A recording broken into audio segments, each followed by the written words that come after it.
An avoidant can crave closeness with you more than they ever admit. But the moment intimacy feels like something they are being pulled into instead of something they are choosing, their nervous system can flip from desire to defense. That's the paradox that confuses so many loving people. You feel the chemistry. You feel the tenderness. You feel those rare moments where they're soft, present, almost needy in a quiet way. And then suddenly, they retreat. Not because the closeness was fake, but because the closeness started to feel like a doorway that might lock behind them.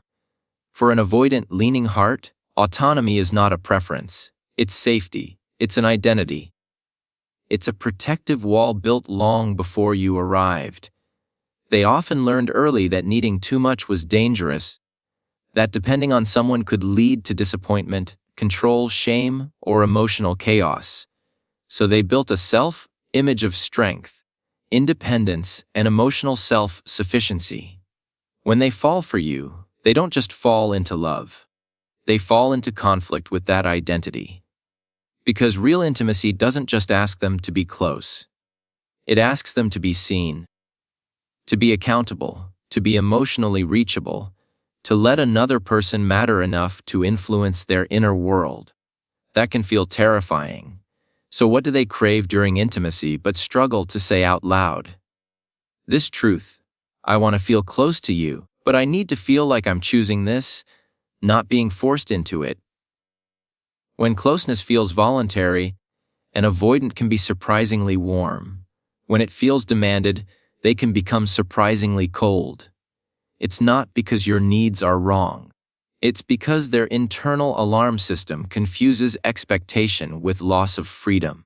That's why the same request can land 2 different ways depending on timing, tone, and emotional pressure. A gentle invitation might feel safe. A frustrated demand might feel like a trap. But here's the part you need to understand clearly, so you don't shrink your heart to keep them comfortable. Their desire to choose intimacy is valid. Your need for consistency is also valid. The goal is not you becoming smaller. The goal is you becoming wiser about pacing and structure. Because healthy love is not built by tiptoeing forever. It's built by creating a dynamic where autonomy and closeness can coexist without punishment.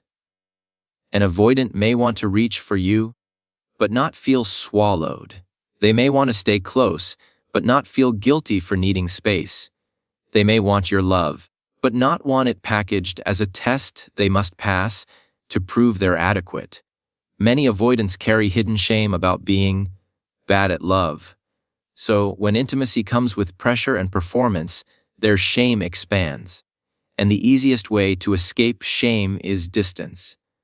That's why they often do best with intimacy that feels like a warm door, not a locked room. This doesn't mean you walk on eggshells. It means you stop chasing the version of closeness that requires emotional force. You don't demand connection from someone whose nervous system is already flooded. You create room for a healthier rhythm invitation, clarity, calm repair. When you do that, you give them a chance to experience intimacy as something safe, chosen, and sustainable rather than something that arrives with emotional debt. And here is the magic that most people miss. The moment you stop trying to extract closeness, you become more attractive to an avoidant's nervous system. Because you're no longer the symbol of pressure. You become the symbol of safety. You become someone who can love deeply without gripping. Someone who can want them without losing yourself. Someone who can state needs with calm standards instead of frantic pursuit. That energy is powerful, but your standards must stay intact. Because if you turn this understanding into permission for inconsistency, you will end up in a relationship where you are endlessly patient and they are endlessly unaccountable. The avoidant must still grow. They must still learn to communicate before withdrawing. They must still learn to tolerate closeness without turning it into a threat. They must still understand that being in a relationship means honoring someone else's heart, not just protecting their own comfort. So your healthiest stance is this: I want closeness that is chosen and consistent. I want a love that respects your autonomy and protects my emotional safety. I'm not here to trap you. I'm also not here to chase someone who only shows up when it's convenient. If they are capable of growth, this keynote becomes the beginning of secure intimacy. They'll start naming their overwhelm earlier. They'll request space with respect instead of disappearing. They'll learn that choosing you doesn't mean losing themselves. It means building a relationship where both people can breathe. And if they're not capable of growth, this keynote will still protect you. Because it reminds you that love is not supposed to be a tug of war between your need for connection and their need for control. The right love doesn't require you to fight for presence. It invites presence and then proves it through consistent choice. An avoidant's second unspoken craving during intimacy is simple but powerful: go slow with my nervous system. Not because they don't want you, not because the desire isn't real, but because closeness can feel like beauty and danger in the same breath. When you move toward them with warmth, their heart might soften, yet their body might brace. They've learned to survive by staying emotionally self-contained, so deep intimacy can trigger a quiet alarm that asks, if I let this in fully, will I lose myself? For many avoidant-leaning people, autonomy isn't just a preference, it's safety. They may have grown up in environments where emotions were overwhelming, where love felt conditional, or where needing too much brought criticism, guilt, or neglect. So they built an identity around independence. They learned to rely on themselves first. They learned to keep their emotional doors partially closed, even in relationships that matter. When intimacy arrives quickly, intensely, or with unspoken expectations, it can feel like a threat to that identity. The fear isn't always about you as a person. It's about the older inner story that closeness equals obligation, and obligation equals danger. This is why pace matters more than intensity. You can have chemistry that feels electric, but if their nervous system can't tolerate the speed, you'll likely see the same patterns: a surge of closeness, then a sudden retreat. They might pull back after a beautiful weekend. They might go quiet after a tender conversation. They might become distant right when you finally feel hope rising. That doesn't automatically mean they were pretending. It often means their system hit a threshold it hasn't learned to hold yet. Wanting you and feeling flooded by intimacy can coexist inside the same person. The mistake many loving people make is responding to that retreat with urgency. You push for clarity right away. You demand reassurance while they're already overwhelmed. You try to define the relationship in the exact moment their body is begging for space. Your needs are valid, but the timing can turn them into fuel for avoidance. The more you chase in that moment, the more their nervous system associates you with pressure. Then the anxious, avoidant loop tightens. Your pursuit increases their withdrawal, and their withdrawal increases your panic. A healthier approach is steady, calm pacing that invites connection instead of extracting it.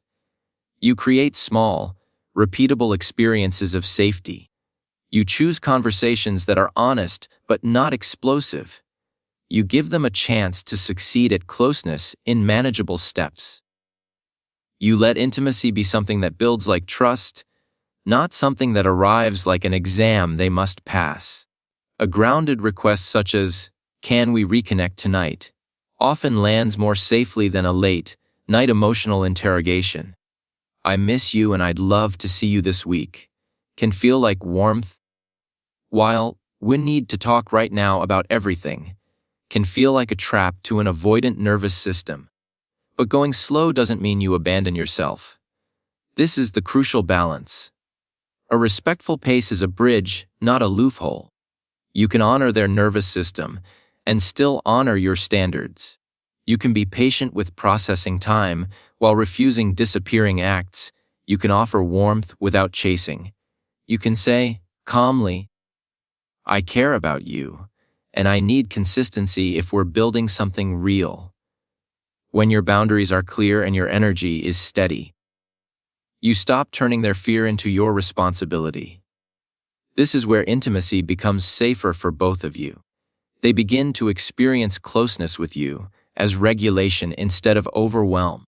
Your presence stops feeling like a demand and starts feeling like a home. And you stop feeling like you must sprint to secure the relationship before it evaporates. Over time, an avoidant who is willing to grow learns that choosing you doesn't mean losing themselves. It means learning a new way to be close without panic, learning to name their needs before they vanish, learning to request space without turning it into emotional exile.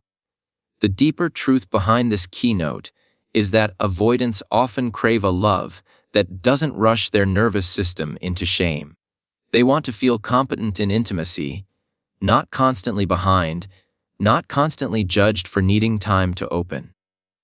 When you combine patience with standards, you create the only environment where secure intimacy can actually form. Not a love that burns hottest for 2 weeks and collapses under fear, but a love that becomes steady enough for both hearts to breathe. An avoidant often craves reassurance during intimacy, but what they can't say out loud is this: please reassure me in a way that doesn't make me feel trapped. They want comfort that feels like warmth, not a contract. They want to feel chosen without feeling cornered. And this is where many loving couples stumble. Not because the need for reassurance is wrong, but because the delivery can accidentally activate fear. Avoidant attachment is frequently shaped by early experiences where dependence felt risky. Somewhere along the line, they learned that needing too much could bring disappointment, criticism, or emotional chaos. So they built an identity around self-sufficiency. In intimacy, that identity creates a paradox: the more they care, the more vulnerable they feel, and the more their system scans for signs of control or expectation. This is why reassurance can feel like pressure to them. A question that sounds simple to you, "Do you still want me?" can land as, "Now prove you can carry my heart." A request for closeness, "Can we talk about where this is going?" can land as, "If you step into this, you'll lose freedom." It doesn't mean you're asking for too much. It means their nervous system is translating intimacy into obligation before the moment has even had a chance to be safe. Many avoidants also carry quiet shame about being bad at love. They fear they'll fail emotionally or disappoint you. So, when reassurance arrives wrapped in frustration or a global verdict, it can light that shame on fire. "You never show up for me" can feel like an identity sentence. The escape route from shame is distance. What they crave instead is reassurance that is calm, specific, and invitational. Something like, "I miss you. Can we reconnect tonight?" Or, "I feel close to you when we talk like this." These small sentences communicate desire without implying a trap. Timing matters too. The best reassurance often meets them before they fully shut down. "I'm sensing some distance. I care about you. Can we check in later today?" Gives them a path back to presence without a fight. But here's the line that protects you. Reassurance is not the same as abandoning your needs. Understanding their fear should never become permission for inconsistency. Your nervous system deserves care too. You shouldn't be the only one soothing, initiating repair, or translating silence into hope. So the strongest stance is balanced and grounded. You offer warmth and you hold standards. You can say, "I care about you, and I need consistent communication if we're building something real." You're not threatening. You're defining the conditions of emotional safety. That sentence is a bridge, honoring their autonomy and your self-respect. Some avoidants also need reassurance that closeness won't erase their identity. Validating autonomy can be stabilizing. I love being close to you, and I respect that you need time to recharge. When an avoidant hears that, their system can relax enough to stay present rather than flee. The most powerful reassurance you can offer, though, is your steadiness. If you punish their need for space, you confirm their fear that intimacy comes with emotional punishment. If you chase their shutdown with panic, you confirm their fear that closeness leads to overwhelm. But if you respond with calm clarity, warm but not desperate, open but not self-erasing, you teach their nervous system a new truth: intimacy can be safe and regulated. This is also where you stop confusing words with repair. If they return with sweetness after distance, you let the moment be warm. But you still look for the new pattern afterward. Do they communicate earlier next time? Do they check in without you prompting? Do they take small, consistent steps that protect your trust? A partner who is ready to grow will meet this warmth with effort. They will start naming their overwhelm instead of disappearing. They will reassure you back instead of relying on you to self-soothe forever. And if they can't meet you there yet, your balanced approach still saves you from the old loop. You won't confuse occasional sweetness with consistent love.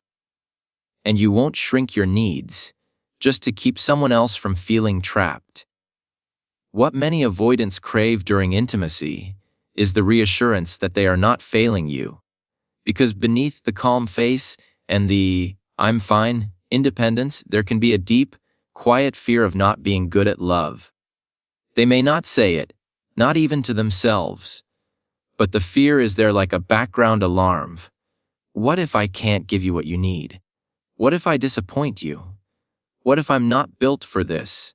And when that fear gets activated, the avoidance instinct is often not to ask for reassurance, it's to retreat before they're exposed.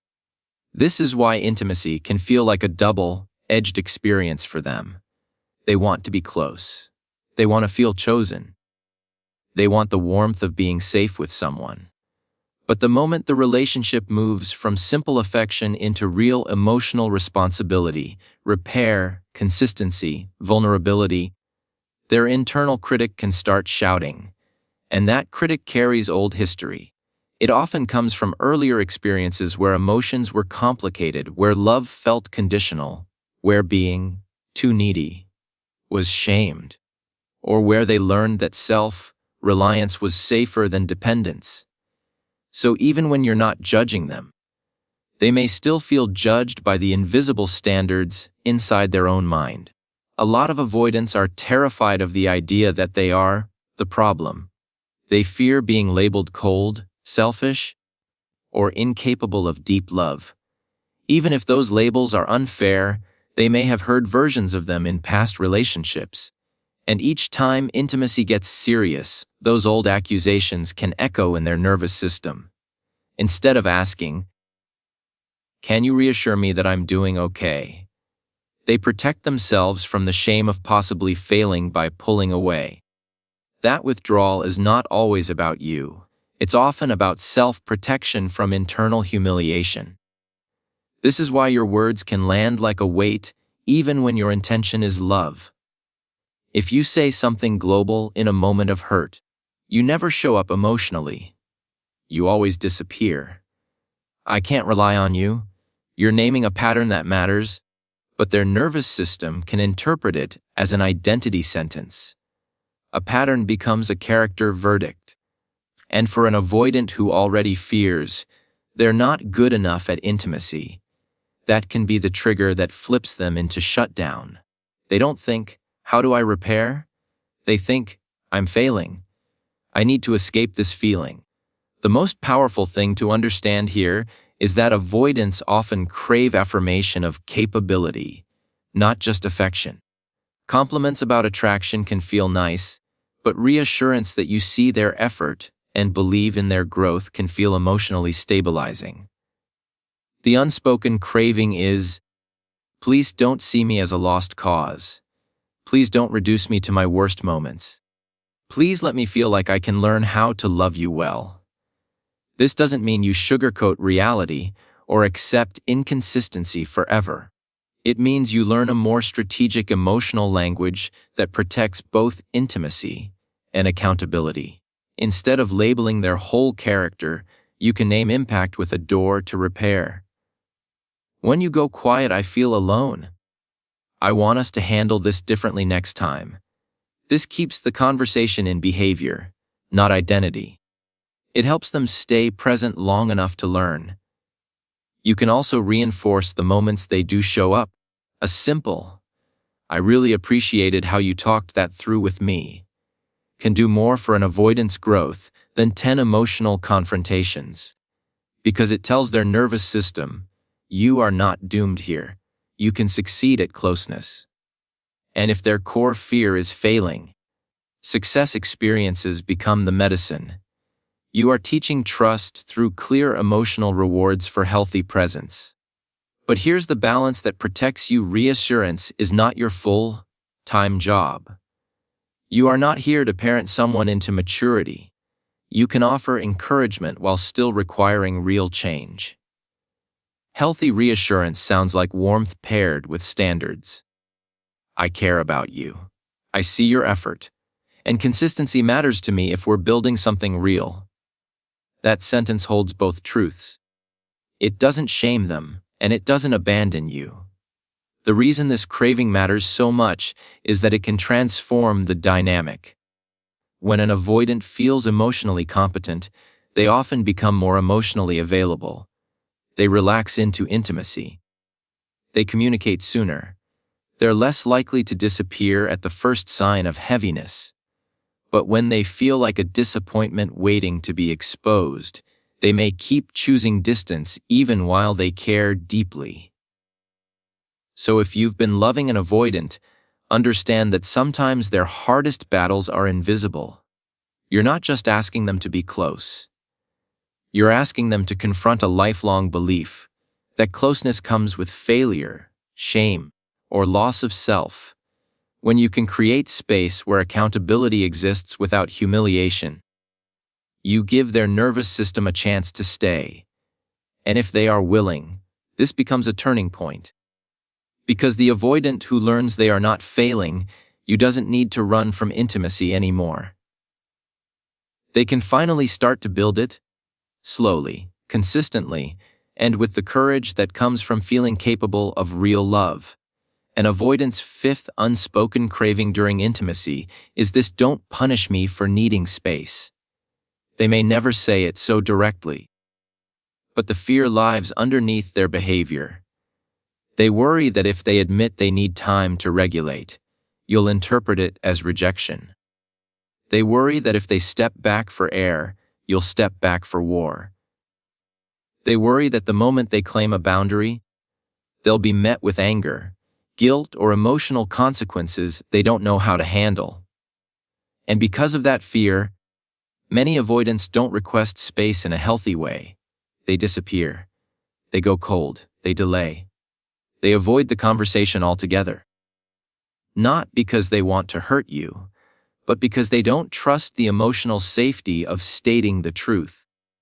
This is where so many relationships break down. You experience their withdrawal as abandonment.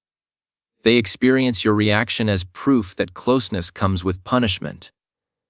Both nervous systems feel threatened, and the cycle becomes predictable. You seek reassurance. They retreat more. You escalate to get clarity. They shut down to protect themselves.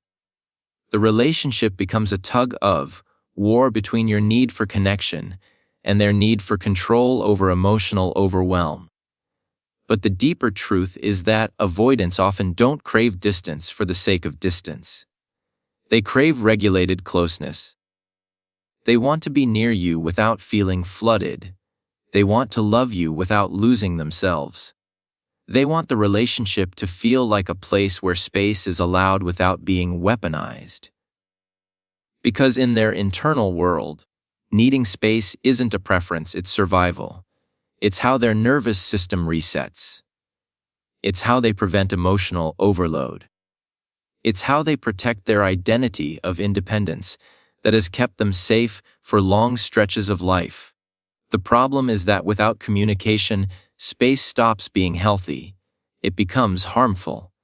If they take space without naming it, you're left with uncertainty. Your mind fills in the blanks. Your body stays in anxiety. It's not the space that destroys safety. It's the silence around the space. And that is where secure intimacy requires a new agreement.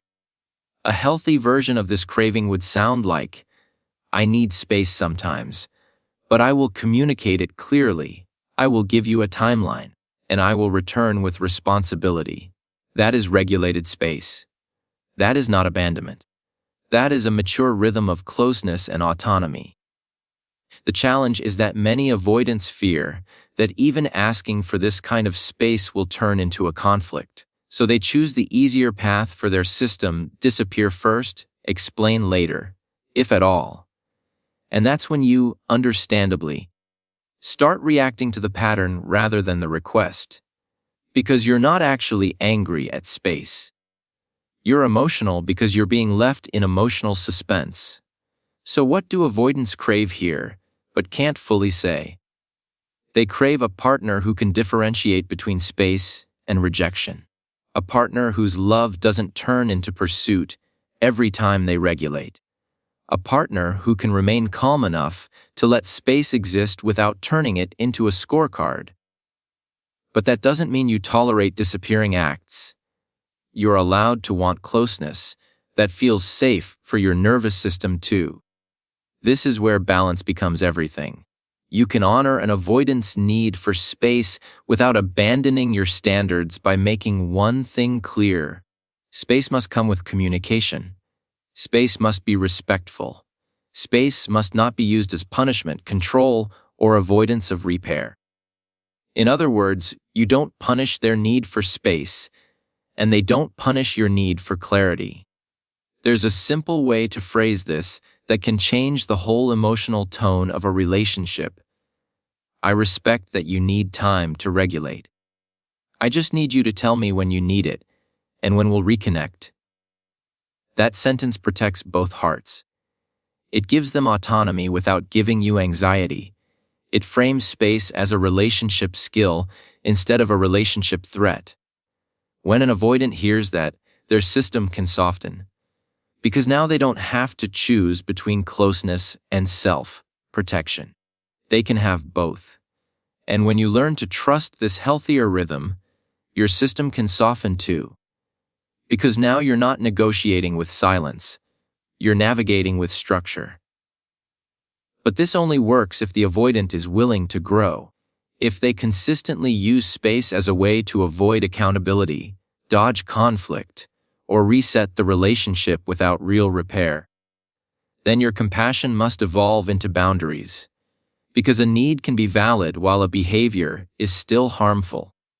Someone can require space and still be responsible for how they take it. Your biggest protection is not to fight their need. Your biggest protection is to require a respectful method. This is what secure love looks like in practice. Not constant closeness. Not constant distance. But communication that turns both into safety. And there's a hidden benefit here. When you stop punishing space and start requiring clarity around it, you remove one of the biggest triggers for avoidant shutdown. They begin to trust that intimacy with you won't erase their autonomy. They begin to see that asking for breathing room won't lead to emotional fallout. That trust can improve their ability to stay present during hard moments because they no longer feel trapped between two fears, the fear of engulfment and the fear of conflict. So the real win of this keynote is not discomfort avoidance, it's emotional maturity. You create an environment where space is not a threat and closeness is not a demand. You hold a standard where love can breathe without disappearing. And you protect your heart from emotional uncertainty by refusing to accept silence as a substitute for healthy regulation. Because the best relationships aren't the ones where no one ever needs space. The best relationships are the ones where space is taken with care, communicated with respect, and followed by consistent reconnection that makes both people feel safe to stay. What many avoidants crave during intimacy is emotional needs that feel simple, clear, and non-threatening, because complicated, layered, high-intensity conversations can overload their nervous system even when they genuinely care about you. This doesn't mean they don't have feelings. It often means they struggle to process feelings in real time when the emotional volume gets high. They may love you deeply and still freeze when the moment demands immediate emotional fluency. In closeness, an avoidant can silently be thinking, "Please don't make this hard to succeed at." They want to give you something good. They want the connection. But if your needs arrive in a way that feels like a long exam with 10 hidden questions, their fear of failing you gets triggered. And when that fear activates, they default to the skill they've relied on most of their life: distance. This is why the same person who can be warm, gentle, even affectionate in calm moments can suddenly become cold during deeper emotional discussions. It's not always emotional indifference. Sometimes it's emotional overload. Their brain is trying to protect them from shame and pressure. So they go blank. They get quiet. They try to think logically. They may say things like, "I don't know what to say," or "Why are we making this so heavy?" But underneath that resistance is often a quieter truth they can't say out loud. "I want to meet your needs, but my system is getting flooded. Please give me something I can actually hold." Simple emotional language can be a bridge here. Not shallow, not fake, simple. Instead of a broad, emotionally global statement like, "You never show up for me, and I'm always alone in this relationship." An avoidant may be able to respond better to something specific and immediate like, "I miss you. Can we have 20 minutes tonight to reconnect?" The first can land as identity-based failure. The second lands as a clear path to success. Avoidants often do best with needs that have three qualities. They are short enough to hold. They are specific enough to act on. They are calm enough to stay present with. When you say, "I want to feel close to you," that's a feeling they can understand. When you add, "Can we sit together for a bit and talk about our day?" that's a behavior they can do. This pattern turns intimacy into something navigable instead of something scary. You're not simplifying your needs because they deserve less. You're simplifying the delivery because you deserve more safety in the communication. The goal is not to silence your depth. The goal is to translate depth into a form that doesn't trigger shutdown. However, the balance matters. If you're always the one translating, always the one adjusting, always the one reducing yourself to keep them comfortable, that becomes self-abandonment. The healthy version of this keynote is not you becoming small. It is you becoming clear. You're allowed to want emotional maturity from a partner. You're allowed to expect growth. You're allowed to say, "I can keep my communication calm and direct, but I need you to meet me with consistency and honest effort." This is often where the relationship either matures or reveals the truth. Because a willing avoidant will appreciate the clarity. They will start to respond. They will start to learn. They will feel less shame and more competence. But an avoidant who benefits from confusion may still avoid, even when your needs are delivered in the most digestible way possible. That's important information. It means the issue isn't just overwhelm, it's willingness. One of the most powerful ways to support this craving without losing yourself is to anchor needs in present, tense connection.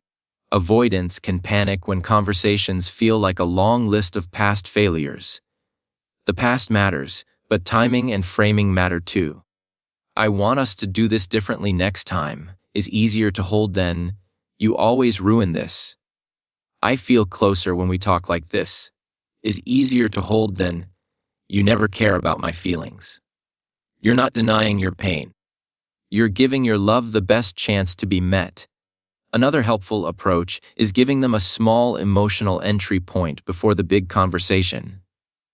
You can say, "I'm feeling a little disconnected. Can we check in for a few minutes?" This allows them to enter intimacy gradually, instead of being dropped into emotional deep water without preparation. And when they do show up, acknowledge it. Avoidants often need to feel competent in closeness to keep trying. A simple, "I really appreciated you talking with me tonight," reinforces the safer pattern. It teaches their nervous system that emotional presence isn't just pressure, it can also bring relief and warmth. The deeper heart of this keynote is that avoidants are not always rejecting your needs. Sometimes they are overwhelmed by the shape of the request. When you bring your emotional truth in calm, specific, human language, you give them room to stay. And when you pair that approach with clear standards for consistency and repair, you build a path where intimacy can become something they don't just survive, but something they can finally learn to choose and sustain.